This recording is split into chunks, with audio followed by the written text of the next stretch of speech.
রায়গঞ্জের কংগ্রেস প্রার্থী আলী ইমরান রমজকে বাচ্চা এবং নাক টিপলে দুধ বেরোয় বলে কটাক্ষ করলেন ইসলামপুরের তৃণমূল বিধায়ক আব্দুল করিম চৌধুরী। পাল্টা ইসলামপুরের বিধায়ক আব্দুল করিম চৌধুরীর বক্তব্যের উপরে ভিক্টর বলেন যে তিনি বর্ষিয়ান বিধায়ক, আমাদের এই রাজ্যের সিনিয়র মোস্ট বিধায়ক, তাকে আমি শ্রদ্ধা করি। ওর রাজনৈতিক অভিজ্ঞতাকে শ্রদ্ধা জানিয়েই বলতে চাই, আজকা বাচ্চা হি কালকা বাপ বানতা হ্যায়।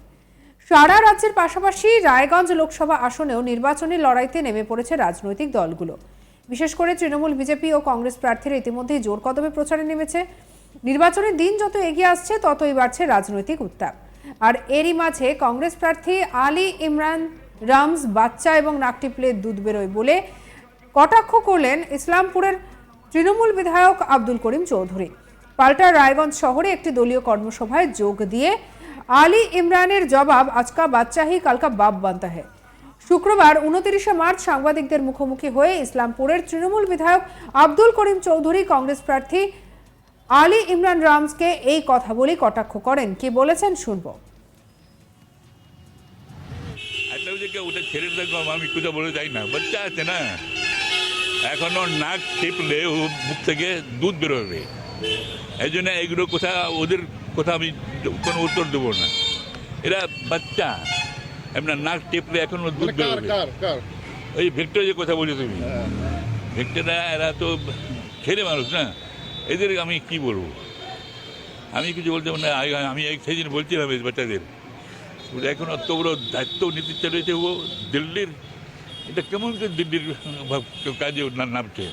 এখানে এমএলএ ছিল, ঠিকই ছিল, একটা কাউন্সিলর হওয়া ঠিক আছে, একটা এমএলএ হওয়া ঠিক আছে, একটা গ্রাম পঞ্চায়েত প্রধান হওয়া ঠিক আছে, কিন্তু দিল্লির কোথায় চলেছে এইটা।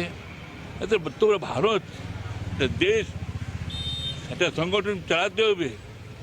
যে সংগঠন এখন পড়ে গেছে, কংগ্রেস পড়ে গেছে, কংগ্রেস যখন পড়ে গেছে এখন কংগ্রেসের পশ্চিমবাংলায় কিছু নেই। আমাদের সরাই একটা দিল্লির সরকারের সঙ্গে লড়াই আছে। আমাদের সরকার, মমতা ব্যানার্জির সরকার কার সঙ্গে লড়াই করছে? দিল্লির সরকার, মোদী সরকারের সঙ্গে লড়াই করতেছে।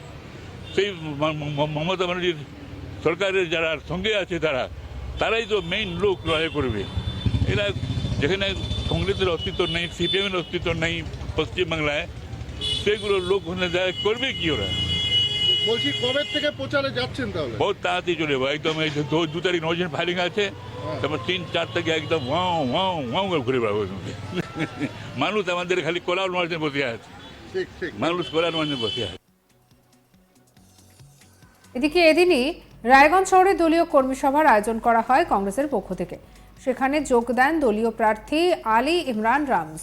এছাড়াও উপস্থিত ছিলেন জেলা কংগ্রেসের সভাপতি মোহিত সেনগুপ্ত, সিপিআইএম জেলা সম্পাদক আনোয়ারুল হক সহ অন্যান্য কংগ্রেসের নেতাকর্মীরা। সভা শেষে সাংবাদিকদের মুখোমুখি হন প্রার্থী আলী ইমরান। সাংবাদিকদের মুখোমুখি হয়ে ইসলামপুরের বিধায়ক আব্দুল করিম চৌধুরীর বক্তব্যের উপরে ভিক্টর বলেন যে তিনি বর্ষিয়ান বিধায়ক, আমাদের এই রাজ্যের সিনিয়র মোস্ট বিধায়ক, আমি ওকে শ্রদ্ধা করি। কি বলছেন তিনি শুনবো। উনি বর্ষিয়ান এমএলএ, আমাদের এই রাজ্যের আজকে সব থেকে সিনিয়র মোস্ট এমএলএ, তাকে আমি শ্রদ্ধা করি।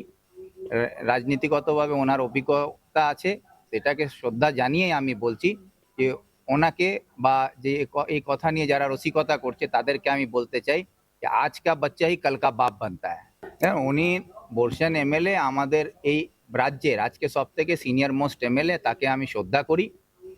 রাজনীতিগতভাবে ওনার অভিজ্ঞতা আছে, সেটাকে শ্রদ্ধা জানিয়ে আমি বলছি যে ওনাকে বা যে এই কথা নিয়ে যারা রসিকতা করছে তাদেরকে আমি বলতে চাই যে আজকা বাচ্চা হি কালকা বাপ বানতা হ্যায়।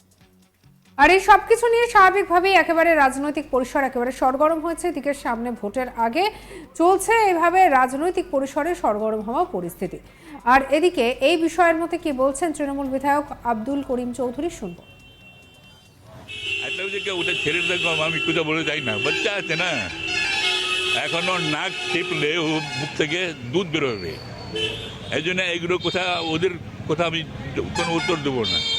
এরা বাচ্চা, আপনার নাক টিপলে এখনো দুধ বেরোবে। ওই ভিক্টর যে কথা বলি তুমি, ভিক্টররা এরা তো ছেলে মানুষ না, এদের আমি কি বলবো, আমি কিছু বলতে না। আমি সেদিন বলছিলাম এই বাচ্চাদের, এখন অত বড় দায়িত্ব নিতে চলেছে ও দিল্লির, এটা কেমন। সঙ্গে রাখুন আজ তাক বাংলাকে, সাবস্ক্রাইব করতে ভুলবেন না।